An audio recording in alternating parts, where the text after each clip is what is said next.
नमस्कार, राष्ट्रवाणी में आपका फिर से स्वागत है।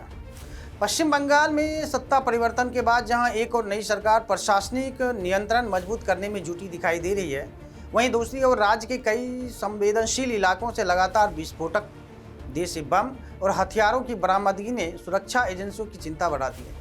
बीजेपी सरकार के गठन और शुभेंदु अधिकारी के मुख्यमंत्री पद संभालने के बाद बंगाल की कानून व्यवस्था को लेकर सबसे बड़ी चुनौतियों में से एक राजनीतिक हिंसा और अवैध हथियारों के नेटवर्क को समाप्त करना माना जा रहा है। हाल के दिनों में राज्य के विभिन्न जिलों, विशेषकर हुगली, 24 परगना और भांगड़ जैसे क्षेत्रों में छापेमारी के दौरान बड़ी मात्रा में विस्फोटक सामग्री और हथियार मिलने की घटनाओं ने राजनीतिक माहौल को और भी अधिक संवेदनशील बना दिया है। इन बरामदगियों को लेकर विपक्ष और बीजेपी समर्थकों के बीच आरोप प्रत्यारोप तेज हो चुके हैं। अब सवाल उठाया जा रहा है कि आखिर राजनीतिक दलों के स्थानीय कार्यकर्ताओं के घरों और गोदामों में इतनी बड़ी मात्रा में बम और हथियार क्यों मिल रहे हैं। हुगली जिले के खानाकुल क्षेत्र में सुरक्षा एजेंसियों द्वारा की गई छापेमारी के दौरान बड़ी संख्या में देशी बम और पाइप गन बरामद किए जाने की खबर ने प्रशासन को सतर्क कर दिया है। इसी प्रकार आरामबाग के बाहरी इलाकों और खेतों में भी विस्फोटक सामग्री मिलने की घटनाएं सामने आई। अब सुरक्षा बलों का मानना है कि चुनावी हिंसा और राजनीतिक टकराव के दौरान इन हथियारों का इस्तेमाल किया जा सकता था।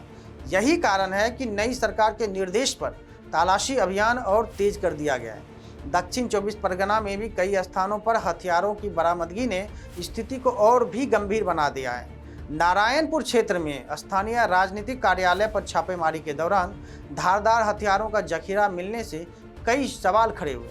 वहीं भांगड़ क्षेत्र में एक कार्यकर्ता के घर में बड़ी संख्या में देशी बम मिलने की घटनाओं ने यह संकेत दिया कि राजनीतिक हिंसा की जड़ें अभी भी पूरी तरह से समाप्त नहीं हुई है। इन घटनाओं ने बंगाल की राजनीति में हिंसा, अवैध नेटवर्क और प्रशासनिक विफलताओं को लेकर बहस को और तेज कर दिया है। बीजेपी नेतृत्व ने इसे पूर्ववर्ती शासनकाल की कानून व्यवस्था पर सवाल के रूप में प्रस्तुत कर रहा है, जबकि विपक्ष इन आरोपों को राजनीतिक एजेंडा बता रहा है। चुनाव परिणामों के बाद हुई हिंसक घटनाओं और बीजेपी नेताओं से जुड़े लोगों पर हमले ने पहले ही राज्य की स्थिति को तनावपूर्ण बना दिया था। शुभेंदु अधिकारी के करीबी सहयोगों पर हमले और राजनीतिक प्रतिशोध की घटनाओं को बीजेपी समर्थक गंभीर साजिश के रूप में देख रहे हैं। ऐसे में लगातार हो रही हथियार बरामदगी ने नई सरकार की चुनौती को और बढ़ा दी है। लेकिन विश्लेषकों का मानना है कि बंगाल में लंबे समय से चली आ रही राजनीतिक हिंसा की संस्कृति को समाप्त करना आसान नहीं होगा, क्योंकि नई सरकार के सामने केवल प्रशासनिक सुधार ही नहीं बल्कि उन अवैध तंत्र को भी ध्वस्त करने की चुनौती है जो वर्षों से स्थानीय स्तर पर सक्रिय बताए जाते रहे। सवाल यह भी उठ रहा है कि यदि राजनीतिक कार्यालयों और नेताओं से जुड़े परिसरों में हथियार बरामद हो रहे हैं तो क्या यह केवल स्थानीय स्तर की घटनाएं हैं या इसके पीछे कोई व्यापक संगठित नेटवर्क सक्रिय है।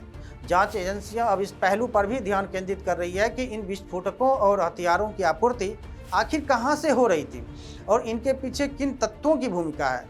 नई सरकार के लिए यह समय निर्णायक माना जा रहा है, लेकिन यदि शुभेंदु अधिकारी प्रशासनिक शक्ति के साथ अवैध हथियारों और राजनीतिक हिंसा पर नियंत्रण स्थापित करने में सफल होते हैं तो यह उनकी सरकार की मजबूत छवि को स्थापित कर सकता है। वहीं यदि हिंसा और हथियारों की बरामदगी की घटनाएं जारी रहती है तो विपक्ष इसे सरकार की विफलता के रूप में प्रस्तुत करने का प्रयास करेगा।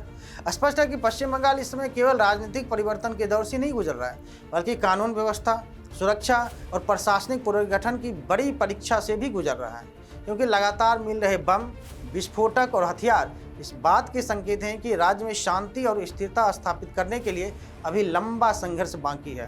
अब पूरे देश की नज़र इस बात पर है कि बंगाल की नई सरकार इन चुनौतियों से आखिर कैसे निपटती है और क्या राज्य की राजनीतिक हिंसा तथा अवैध हथियारों की संस्कृति से मुक्त कराया जा सकेगा।